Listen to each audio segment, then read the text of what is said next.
રાજકોટની અંદર જે હેલ્મેટની ફરજિયાત અમલવારી સરકારને ત્યાંના આગેવાનોની લડતની હિસાબે મોકૂફ રાખવી પડી.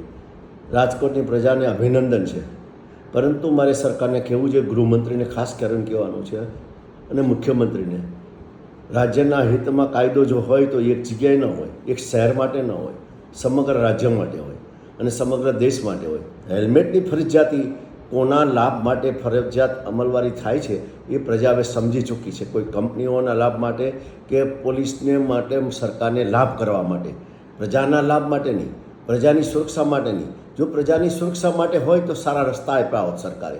કોઈ રસ્તો ગુજરાતમાં એવો નહીં હોય ખાડા વગરનો નથી. ગાડીઓ ખાડામાં જતી રહી, ખુલ્લી ગટરો, ખુલ્લા કચરાઓ.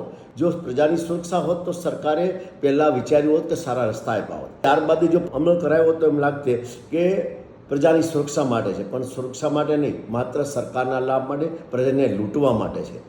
રાજકોટની પ્રજાએ જે અવાજ ઉઠાવ્યો એવો પ્રજાનો સુરતની પ્રજા તેમજ અન્ય જગ્યાએ જે હેલ્મેટની અમલવારી ચાલુ છે ત્યાં ઉઠાવવો જોઈએ. અને ત્યાંના આગેવાનો, ચૂંટાયેલા પ્રતિનિધિઓને પણ હું કહેવા માગું છું, તમે આવો મેદાનમાં આપણે સાથે મળીને આંદોલન કરીએ. જે પ્રજાની લૂંટ ચાલે છે સરેઆમ, આજે પ્રજા અસંખ્ય મಟ್ಟમાં સમસ્યાથી ઘેરાયેલી છે અને એ સમસ્યાથી ઘેરાયેલીમાં એક વધારવા હેલ્મેટનો પણ છે.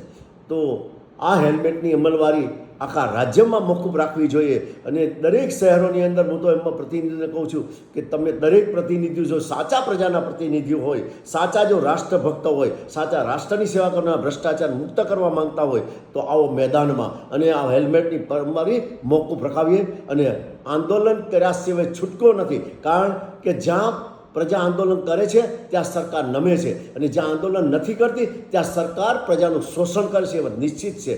ચાલો સૌ સાથે મળીને આંદોલન કરીએ. આભાર. વંદે માતરમ.